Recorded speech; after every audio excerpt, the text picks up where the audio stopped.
ત્યાં ગુફા જેવું હોય છે, મંત્ર ઉચ્ચારનો અવાજ આવે છે. રાત્રે વાતાવરણ શાંત હોય, 12:30 વાગે મંત્ર ઉચ્ચારનો આવે છે.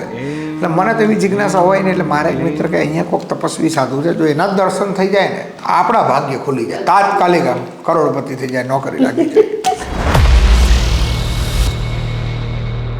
તો મને કે તારું ભવિષ્ય મને દેખાય છે. એટલે મને હસવું આવ્યું. તો વળી બાપુ વળી 500,000 માગવાના છે હમણાં. આપણે તો વિચાર આ જ હોય. તો કે શું દેખાય છે? મને કે તું તારું નામ ગિરનારમાં ગુંજશે, મને કે, અને તું ગિરનારનો સાધુ બનીશ.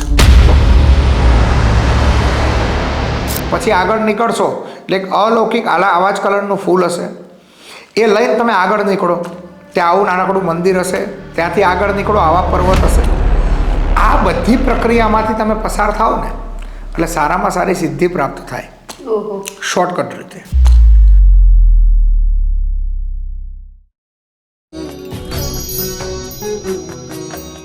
નમસ્કાર મિત્રો, ભક્તિ અમૃતમાં આપનું હાર્દિક સ્વાગત છે. હું છું નીલમ. અમારી સાથે જોડાયા છે હંસગીરી બાપુ, જે આપણે ગિરનાર વિશે થોડુંક જાણીશું કે જે ગિરનાર દેખાય છે પણ અદ્રશ્ય છે, એના અમુક અનુભવો પણ આપણે એમની સાથે જાણીશું.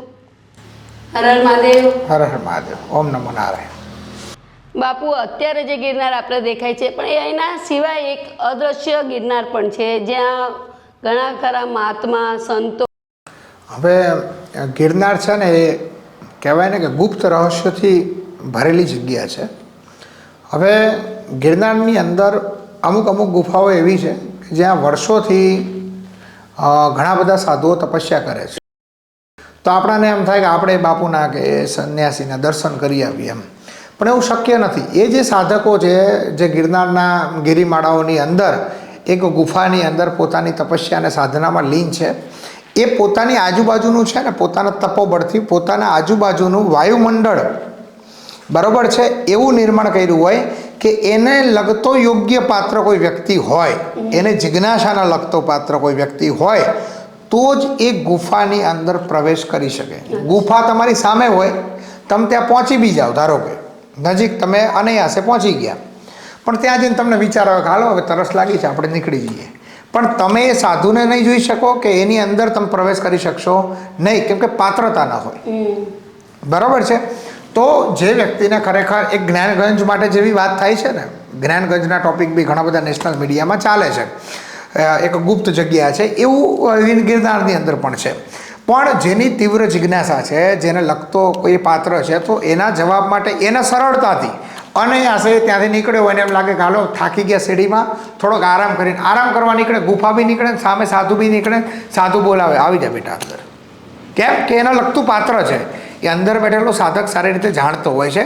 તો એવા લોકોને જ્યાં મળે છે. બાકી સામાન્ય લોકો ત્યાંથી પસાર થઈ જતા 1000 લોકો, પણ એમને ગુફા વિશેનો વિચાર પણ ના આવે, જવાની તો વાત છોડી દો. આવા બી રહસ્યો છે. હવે મારા જીવનની જો પર્સનલી વાત કરીએ આ શરીરે, તો મારા પૂર્વ આશ્રમમાં હું પીટીસી કરતો અને એનું પ્રથમ વર્ષ હતું. એટલે સૌરાષ્ટ્રના 4-5 મિત્રો હોસ્ટેલમાં હતા. તો એ લોકોએ કીધું કે હાલો ગિરનારની પરિક્રમામાં જઈએ દર્શન કરવા. એટલે મને થોડોક નાસ્તિક ટાઈપનો એ વખતે મારું વ્યક્તિત્વ, કેમ કે સત્યની શોધ મારી હતી, પણ સમાજમાં જે ચાલતું ને એ મને સ્વીકાર્ય નહોતું કે ધર્મ આવો ન હોઈ શકે.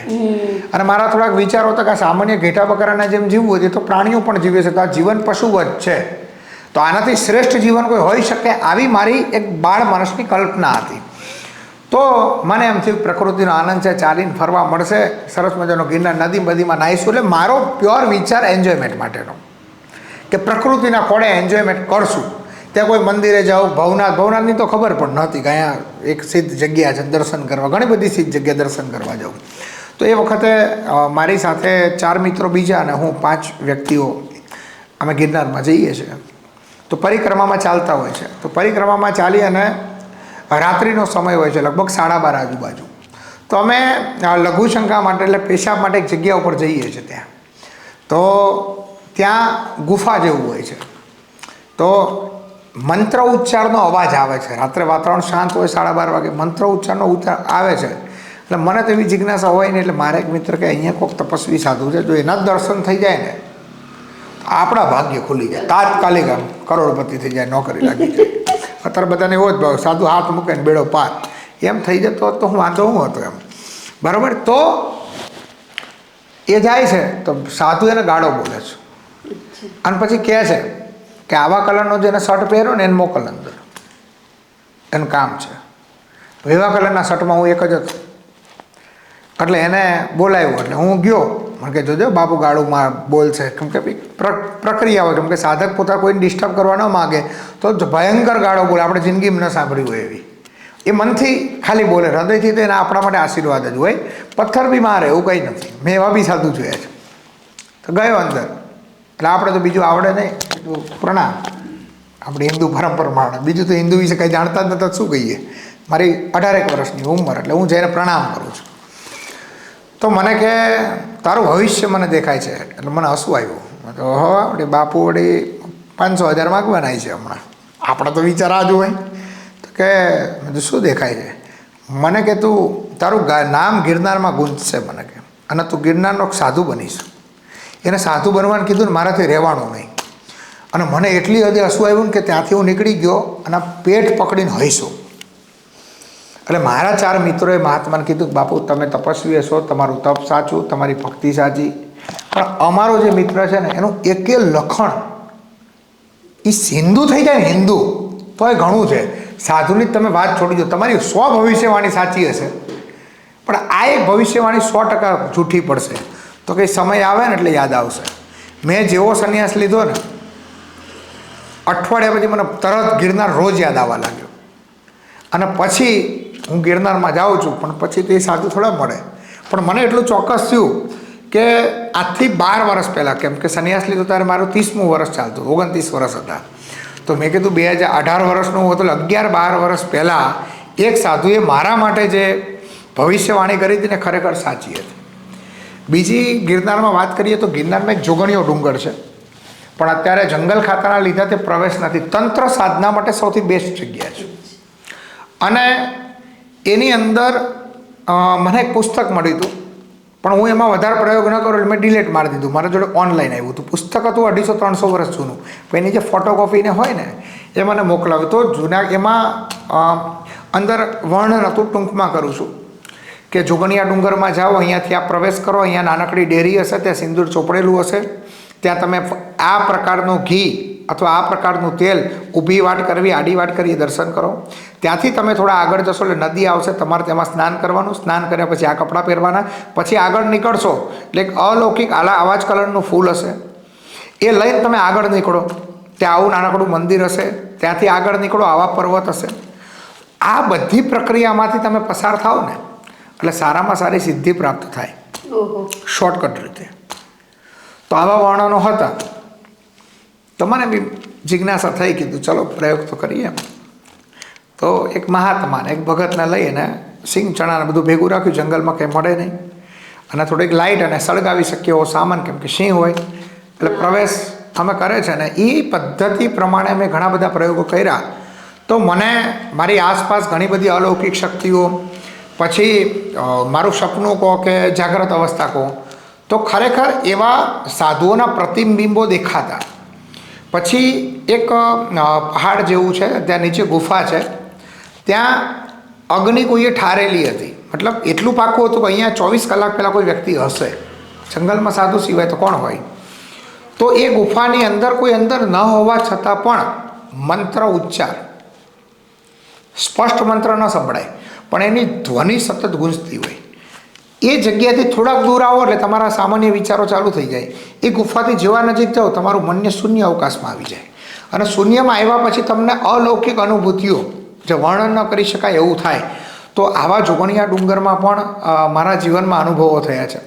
અને અમારે એક બીજા મારા ગુરુજી કહેતા કે એક જબરજસ્ત, નામ તો મને નથી આવડતું, મહાત્મા હતા બરાબર, જેને પૂર્ણ અઘોરી કહેવાય. એના માટે દારૂ ખાવું, માંસ ખાવું સામાન્ય બાબત હતી, પણ એ વ્યક્તિ જે કહી દે ફાઇનલ હોય. એના દર્શન માટે લોકો આગળ પાછળ ફરતા, પણ એ જંગલમાં રખડ્યા પડે અને પોતે એકદમ દિગંબર અવસ્થામાં હોય. તો ઘણા આવા બધા સાધુ છે. અત્યારે ગિરનારની તળેટીમાં એ પ્રચારનો વિષય નથી, પણ ટૂંકમાં કહું, એક સાધુ એવા છે કે તમે એને ભિખારીની રીતે જુઓ. કોઈક માણસ એની બાજુમાં જાય, કલેક્ટર જાય તો એને ગાળું બોલ દે, એવો વ્યક્તિ છે. ઉદાહરણ આપું છું. એની બાજુમાં બેસો એટલે 12 ભાષાના જાણકાર છે, અને ઊંચામાં ઊંચી આધ્યાત્મિક વાત કરી શકે. એને પણ જોગણિયા ડુંગરમાં 12 વર્ષ તપસ્યા કરી હતી અને 7 વર્ષ હિમાલયની અંદર પણ રહ્યા હતા. પણ એ ભિખારી જેવો તમને દેખાય, જે ખરેખર લગભગ 4-5 મહિનાથી મારા મિત્ર છે, 4-5 મહિનાથી નાતા પણ નથી. રોજ એના પગમાં 1000-2000 રૂપિયા આવે, રોજ રાતે ગરીબ દીકરીઓ આવે, બધાને 50-50ની નોટ આપી દે. એને મૂડ હોય તો બેસાડે અને એને મૂડ ન હોય તો ગમે એને કહી દે, ગાળ દઈને જ કે ચાલ નીકળ. મેં કીધું આ તમે કચરો ને બચરો લઈને બધું ફરો તો મને કે આપણી ઉર્જા ડિસ્ટર્બ ના થાય ને, મને કે આપણું કનેક્શન ડાયરેક્ટ બ્રહ્માંડ ઈશ્વર સાથે હોવું જોઈએ. તો ગિરનારમાં આવા 2-3 મહાત્માઓ છે જે ભિખારીનો વેશ ધારણ કરીને ફરે છે, પણ મોટા મહેલોમાં બેઠેલા સિદ્ધ સાધુઓ કરતાં પણ સિદ્ધ છે. આવી છે ગિરનારની ભૂમિ. વાહ, ખૂબ સરસ. બાપુ, તમારી સાથે વાતો કરીને ખૂબ મજા આવી અને ખૂબ સરસ વાતો તમે આજે અમને બતાવી ગિરનાર વિશે, ગિરનારના સંત વિશે. તો આપનો ખૂબ ખૂબ આભાર.